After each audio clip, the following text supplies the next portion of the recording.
The medical ship USS Hope floated peacefully through space. Its white hull gleamed in the light of a distant star.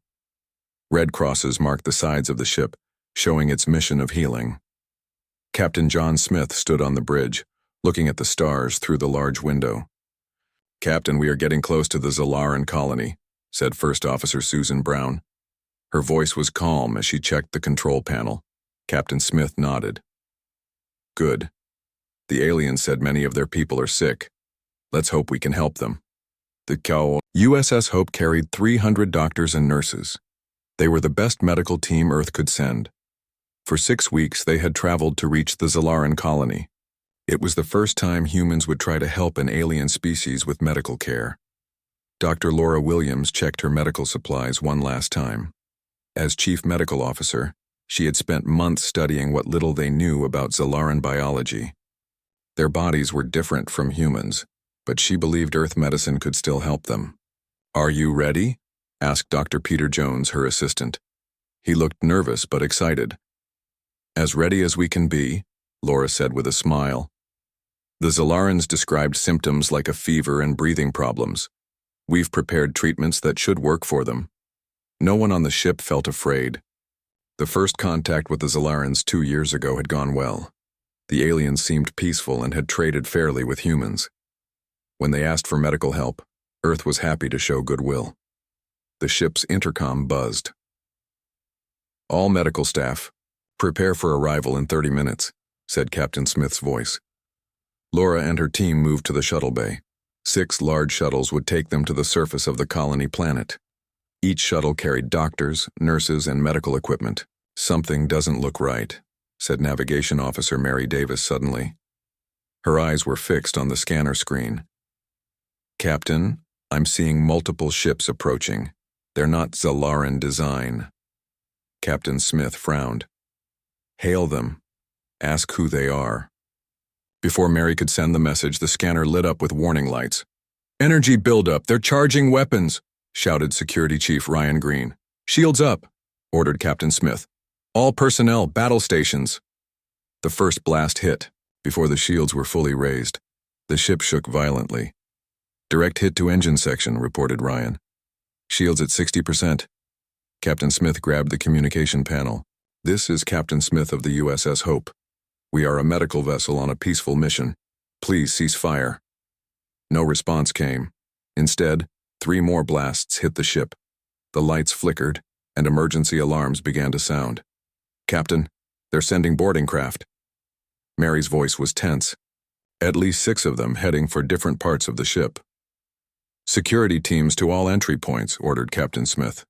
"Communications, keep trying to contact Earth. Tell them we're under attack."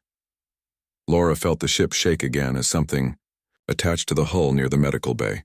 A loud cutting sound filled the air. "They're coming through the hull," shouted a nurse. Laura and Peter moved quickly, gathering the medical staff away from the outer wall. Security guards rushed in, pointing their weapons at the wall. With a final screech of tearing metal, a circular section of the wall fell inward. Through the opening came strange aliens, not Zalarans. They were tall, with forearms and gray skin that looked like stone. Their eyes glowed yellow in the dim emergency lighting. The security guards fired, but the aliens wore armor that deflected the shots. They fired back with strange weapons that released a blue mist. Anyone who breathed it fell unconscious immediately. "Fall back," shouted the lead guard, but it was too late. The blue mist filled the medical bay. Laura felt her legs grow weak. As she fell to the floor, her last thought was confusion. Why would anyone attack a medical ship? When Laura woke up, she was no longer on the USS Hope. She lay on a cold metal floor in a large room with hundreds of other humans. All around her were doctors and nurses from the ship, still unconscious. 2 of the 4-armed aliens stood guard at a door. They spoke in a language Laura couldn't understand. "Where are we?" asked Peter, who had woken up beside her. "I don't know," Laura whispered, "but I think we've been taken prisoner." Over the next few hours, more people woke up. They were all medical staff, not a single security officer or ship crew member was among them. "They only took the medical personnel," said Dr. Ben Miller, a surgeon. "Why?" No one had an answer. The Aliens brought water and strange food but didn't speak to the humans. Days passed. The humans were moved to another ship, then another. Each time they saw more captured doctors and nurses joining them. There were people from other Earth ships and even from colony hospitals. Finally, after what seemed like weeks, they arrived at a large space station. The aliens marched them through long corridors to a massive chamber. Inside were medical equipment and beds with sick aliens of many different species. An alien with skin that looked like blue crystal approached Laura. Unlike the captors, this one wore no armor, only a simple robe. It spoke, and surprisingly, Laura understood the words. "You will work here now. You will heal. That is why we took you." "We're being forced to be their doctors?" Laura asked in disbelief. The alien nodded. "Your species has great skill in medicine. Our analyses show humans spend more resources on healing than any other known species. We need this skill." Laura looked around at the hundreds of captive medical staff. "You could have asked for help. We would have given it freely." "No time for asking," said the alien. "The disease spreads. Many species are dying. You will heal them, or your people will suffer more."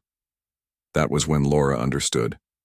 This wasn't just a kidnapping, it was the beginning of a war, started by aliens who didn't understand that taking healers from Earth was the worst mistake they could make. Back on the damaged USS Hope, Captain Smith looked at the faces of his remaining crew. The ship limped through space, trying to reach Earth with its terrible news. "They took our medics," he said, his voice hard with anger. "They left us alive to deliver a message, to make Earth afraid. But they don't know humans very well." First Officer Susan nodded. "No, they don't. They think they took our healers and left our warriors behind." "What they don't understand," said Captain Smith as he looked at the stars, "is that humans don't separate the two. Taking our ability to heal doesn't just make us weaker, it makes us dangerous." He turned to the communications officer. "Send this message to Earth Command. They took our medics first. Now we're coming for them." 6 months had passed since the attack on the USS Hope. Earth was no longer the same. Cities that once bustled with life now moved with a new purpose. Factories that made cars now built warships. Schools that taught children now also trained soldiers. Admiral Jane Foster stood before a large screen in Earth Defense Command. Maps of space filled the screen, showing where the aliens had attacked and where they might be now. "The attacks were not random," she said to the room full of military leaders. "They targeted our medical ships, our hospitals, and our research centers. In total, they took over 10,000 doctors, nurses, and medical researchers." General William Carter, head of Earth's new war effort, nodded grimly. "And they left our military ships alone, almost as if they wanted us to know who took our people." "Exactly," said Jane. "They wanted us to know, but they didn't expect us to fight back. Our scouts have found their bases. They call themselves the Draxians." A new image appeared on the screen. It showed tall aliens with 4 arms and stone-like skin. They're yellow. Eyes seem to glow even in the picture. "What do we know about them?" asked General Carter. Jane pressed a button and more information appeared. "The Draxians come from a system about 50 light years away. They have technology similar to ours, maybe a little more advanced. But their biology is very different. Dr. Henry Clark, one of Earth's remaining senior medical researchers, stepped forward. "The Draxians don't have doctors," he explained. "Their biology is so different from ours that they never developed medicine as we know it." The room went quiet, as everyone tried to understand. "What do you mean they don't have doctors?" asked a naval officer. "Their bodies heal quickly from injuries," said Dr. Clark, "and they don't get sick like we do. At least they didn't until recently." Jane nodded. "Our intelligence suggests they're facing some kind of disease or medical crisis. That's why they took our medical personnel. They need human medical knowledge." General Carter's face hardened. "So they stole our doctors because they never developed their own medicine? That's no excuse for what they did." "No, it's not," agreed Jane. "But it helps us understand their weakness. They took our healers, thinking that would give them what they needed while leaving us unable to help ourselves. They were wrong, said General Carter.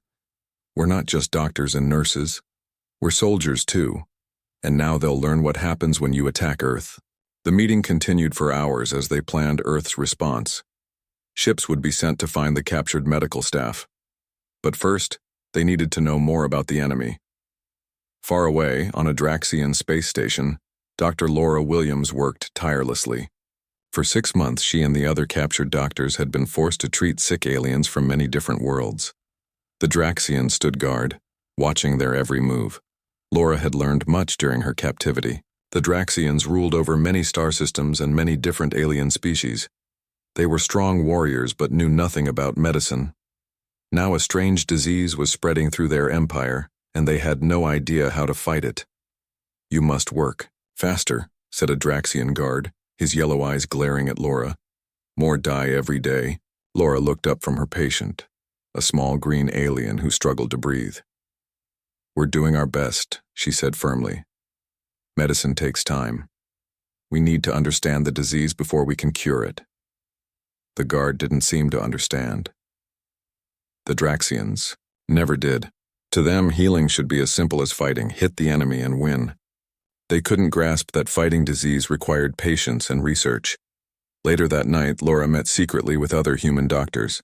They gathered in a small storage room where the guards rarely checked. I've made progress understanding the disease, said Dr. Ben Miller. It attacks the nervous system of most alien species, but in different ways. It's like nothing I've seen before. Have you noticed the Draxians never get sick? Asked Laura. Whatever this disease is, they seem immune. A new voice joined their conversation. That's because they created it. The group turned to see Dr. Sam Ward, who worked in another part of the station. Sam had managed to access Draxian computer files and learn their language. The Draxians made this disease as a weapon, Sam explained quietly. They wanted to control other species, but now it's spreading in ways they didn't expect. Their allies are dying and they can't stop it. Laura felt cold anger rising inside her. So they took us to fix a problem they created? Yes, said Sam. And they're desperate. The disease is mutating. If it changes enough, even the Draxians might become vulnerable. The group fell silent considering this new information. They were healers, sworn to help those in need, but they were also prisoners, taken from their homes against their will. What should we do? Asked Ben finally. Laura thought for a long moment. We keep working on a cure, she said at last. Not for the Draxians, but for the innocent species suffering from this disease, and we find a way to send a message to Earth. How? Asked Sam. The Draxians control all communications. Laura smiled, slightly. They understand weapons but not medicine. That gives us an advantage they don't expect. Back on Earth, preparations for war continued. New ships left shipyards every week. Soldiers trained day and night. But the most important work happened in secret labs, where scientists studied everything. They knew about the Draxians. In one such lab, Dr. Alice Young made a breakthrough. Admiral Foster, I need to show you something, she said over a secure channel. Jane arrived at the lab within an hour. What have you found? Alice pointed to a screen showing cells under a microscope. These are samples from the aliens who attacked the colony on Mars. The Draxians look strong, but their cellular structure has a weakness. They can't adapt to certain types of bacteria that are harmless to humans. Jane looked closely at the screen. Are you saying we found a weakness? More than that, said Alice. I think they took our doctors because they're already sick. The Draxians made a biological weapon that's turning against them. They need our medical knowledge to save themselves. Jane's expression changed as she understood the full picture. So they attacked us because they're desperate. Yes, said Alice. And now we have two options. We can develop weapons using this knowledge, or we can offer them help in exchange for our people, finished Jane. A cure instead of a war. What will Earth choose? Asked Alice quietly. Jane looked at the cells on the screen again. We prepare for both. We'll offer peace first, but if they refuse to return our people. She left the thought unfinished. Alice nodded. I'll continue my research. We'll be ready either way. As Jane left the lab, she looked up at the stars visible through a window. Somewhere out there, thousands of Earth's healers waited for rescue. The Draxians had taken Earth's medics first. Now Earth was coming for them. The space around the Draxian outpost was quiet. Then, without warning, 5 Earth ships appeared. They were smaller than normal military vessels but moved quickly and silently. On the lead ship, Captain Steve Rogers looked at the enemy base on his screen. "All teams ready?" he asked. "Ready, sir," said Lieutenant Amy Garcia. "Team 1 will enter from the north side. Team 2 from the east. We have the station layout from our intelligence." Steve nodded. "Remember, our main goal is to find and free our medical personnel. Fighting is secondary." The 5 ships moved closer to the station. They used special technology to avoid being seen on Draxian scanners. This mission had been planned for months. Earth had learned that this station held at least 300 human doctors and nurses. "Approaching docking point," said the pilot. "No sign they've spotted us yet." Steve stood and checked his weapon. Unlike regular soldiers, everyone on this mission had special training. They were combat medics, fighters who could also heal. Earth had trained thousands of them since the Draxian attacks began. "Let's move," said Steve. The ship attached to the station with barely a sound. Special tools cut through the outer wall, and the rescue team entered. The first Draxian guard they met looked shocked to see humans. Before he could raise an alarm, Amy shot him with a stun weapon. The alien fell without a sound. "This way," said Steve, following the map on his small computer. "The medical lab should be 2 levels down." The team moved quickly through the station. They met few guards. The Draxians, confident in their security systems, had not expected humans to find them here. When they reached the medical level, they found locked doors with guards outside. Steve signaled, and his team took positions. With 3 quick shots, the guards were down. "Cover me," Steve said as he worked on the door lock. It opened with a soft click. Inside, 20 human doctors looked up in surprise from their work. They were thin and tired, but alive. "We're from Earth," said Steve quickly. "We're here to take you home. Is Dr. Laura Williams here?" An older woman stepped forward. "I'm Laura Williams. How did you find us?" "We've been searching for months," said Steve. "But we don't have time to explain now. We need to move quickly. Are there other humans on this station?" Laura nodded. "Yes, about 300 more, spread across different labs. But I need to show you something first." She led Steve to a secure room at the back of the lab. Inside were computers and sample containers. "This is what the Draxians are making us work on," she explained. "It's a disease they created to control other species. But it's changing, becoming more dangerous." Steve looked at the samples with concern. "We've learned about this. That's why they took you, to fix their mistake." "Yes," said Laura, "but there's more. We've been working in secret, studying the Draxians themselves. They're not as strong as they seem. The disease is starting to affect them too, though they don't know it yet." Steve's radio buzzed. "Captain, we've found 2 more groups of humans," reported Amy. "But station security knows we're here now. We have maybe 20 minutes before reinforcements arrive." "Understood," said Steve. "Get everyone to the ships." He turned to Laura. "We need to go." Laura hesitated, looking at the lab. "I need to take some of these samples. They're important." Steve helped her gather the most important samples and data. Then they hurried to join the others. Throughout the station, Earth soldiers were freeing captured medical staff. The humans were weak from months of captivity, but their eyes showed new hope. "This way," called a soldier, leading a group toward the escape ships. Alarms began to sound through the station. "The Draxians know we're here," said Amy as she joined Steve. "We have most of our people, but the main doors to the docking area just locked down."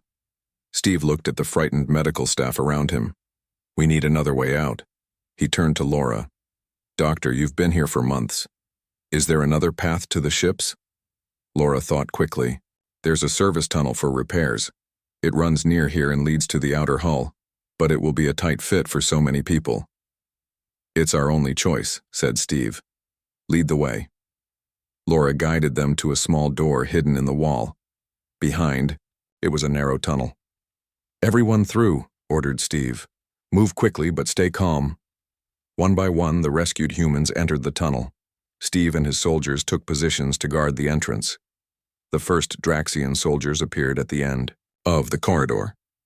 Their weapons fired and energy blasts hit the walls around the humans. "Go," Steve shouted to the last of the medical staff. "We'll hold them off." Steve and 5 soldiers returned fire, keeping the Draxians back while the doctors escaped. When the last medical staff member had entered the tunnel, Steve followed, with Amy covering their retreat. Inside the tunnel, the humans moved as fast as they could. Some were so weak they needed help to walk. After what seemed like hours but was only minutes, they reached the end of the tunnel. "The ships are just outside," said Steve. "We need to cut through this outer wall." While soldiers worked on cutting through, Laura asked, "How many of us have you found so far?" "This is our 5th rescue mission," Steve explained. "We've freed about 2,000 medical personnel, but there are still thousands more in Draxian space." Laura nodded sadly. "They've spread us across many stations and planets. They think that makes us safer for them." "They're wrong," said Steve. "Earth won't stop until all our people are free." The wall finally opened, and they could see the waiting ships. As the freed humans moved toward safety, a new alarm sounded. "Draxian, warships approaching," warned a soldier. "We have 10 minutes at most." The rescue moved faster now. Freed doctors and nurses helped each other board the Earth ships. Steve made sure Laura and her samples were safely aboard before joining them. As the last humans entered the ships, the Draxian station began firing defense weapons. "All ships detach and prepare for jump," Steve ordered. The 5 Earth ships pulled away from the station, their engines glowing blue in the darkness of space. Behind them, 3 large Draxian warships appeared. "They're gaining on us," said the EO pilot. Steve looked at the tired but hopeful faces of the rescued medical staff. "We need 5 minutes to make the jump to safety. Hold course." The Earth ships fired defense weapons, trying to slow the Draxian pursuit. Just when it seemed the enemy would catch them, the pilot shouted, "Jump ready!" In a flash of light, the Earth ships disappeared into faster-than-light travel, leaving the Draxians behind. Laura looked out a window at the streaks of light passing by. "We're going home," she said softly. Steve nodded. "Yes, and we brought back more than just people. The samples and data you saved might help us end this war." As the ships raced toward Earth, both knew this was just one battle in a larger war. The Draxians had taken Earth's medics first. Now humans were taking them back. Back on Earth, Dr. Laura Williams worked in a large laboratory. Around her, other rescued doctors studied the samples they had brought from the Draxian station.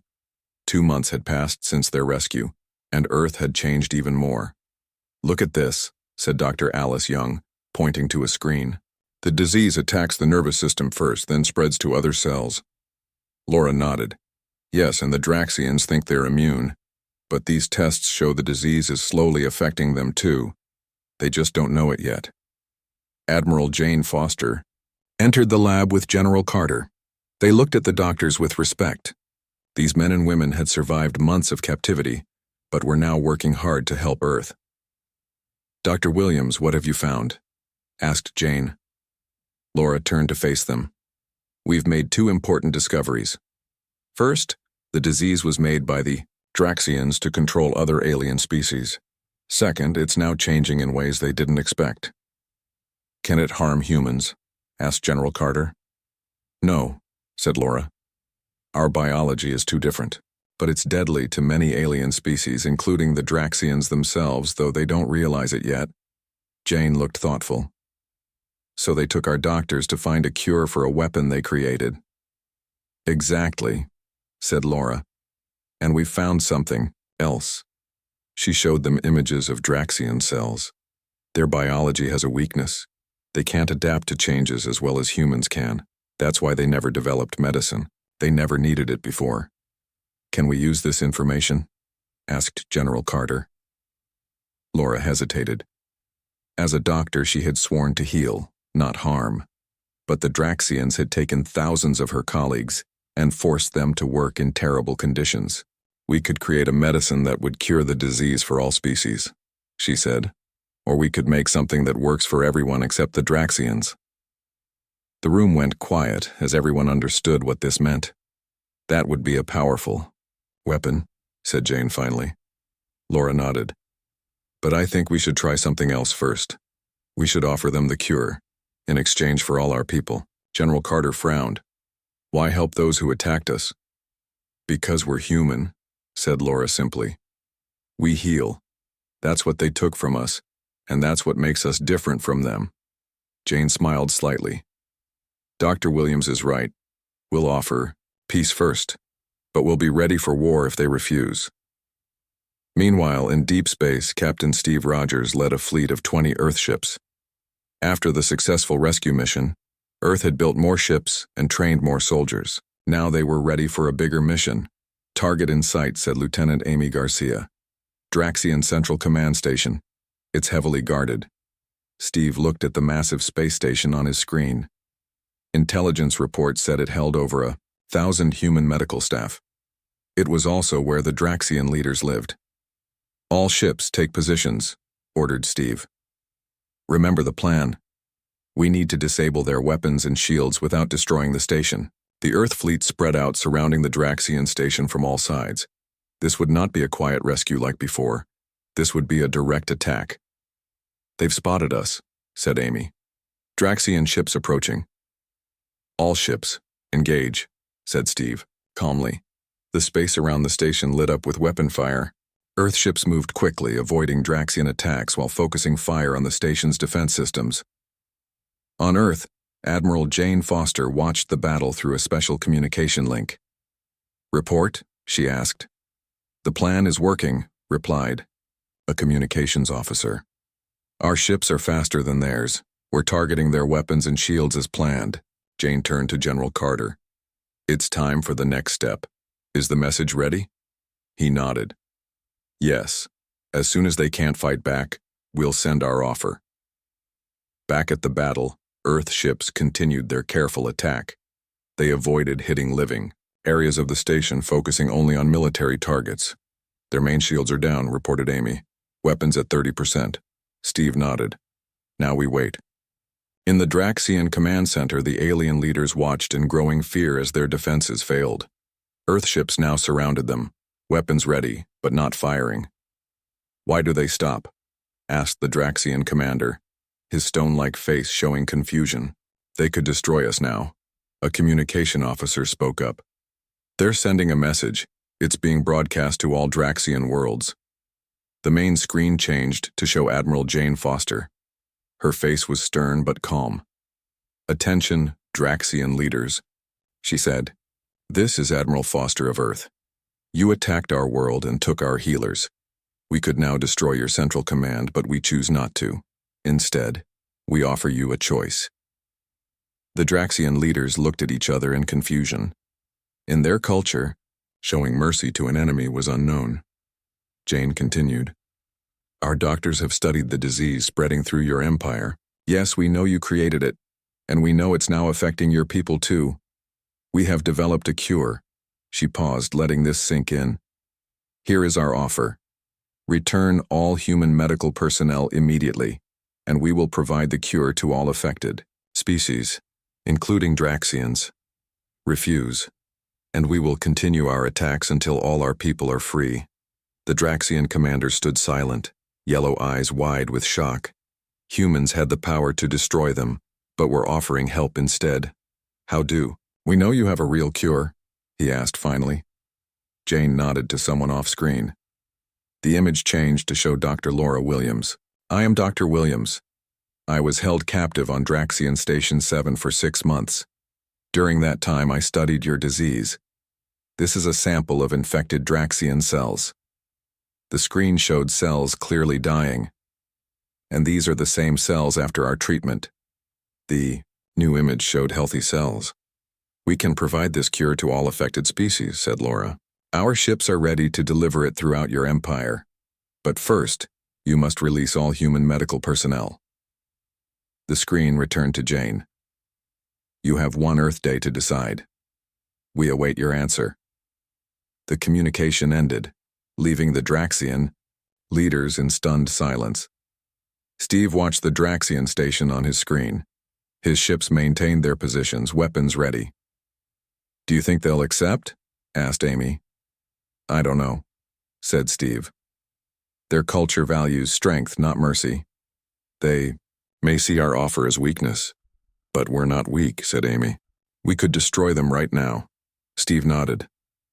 "Yes, and that's why our offer isn't weakness. It's the strongest choice we could make." As the Earth fleet waited, a message arrived from the Draxian station. The Draxian commander's face appeared on screen. "We will consider your offer," he said. "But know this. If you are lying about the cure, we will destroy every human world." Steve kept his face neutral. "We understand. We await your decision." The Draxian's yellow eyes narrowed. "You humans are strange. You heal even your enemies. We do not understand this. That's why you should never have taken our medics," said Steve.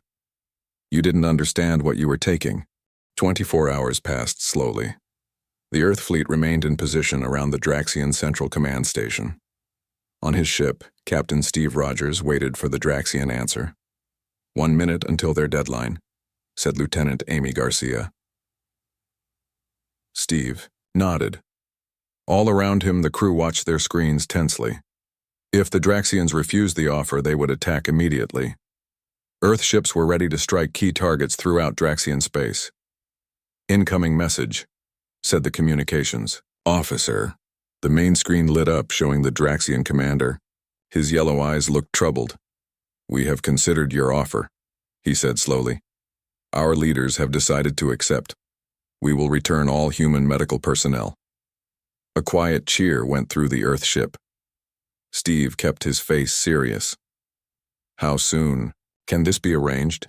"We have already sent orders to all our stations and planets," replied the Draxian. "The humans will be brought to 5 collection points within 3 days.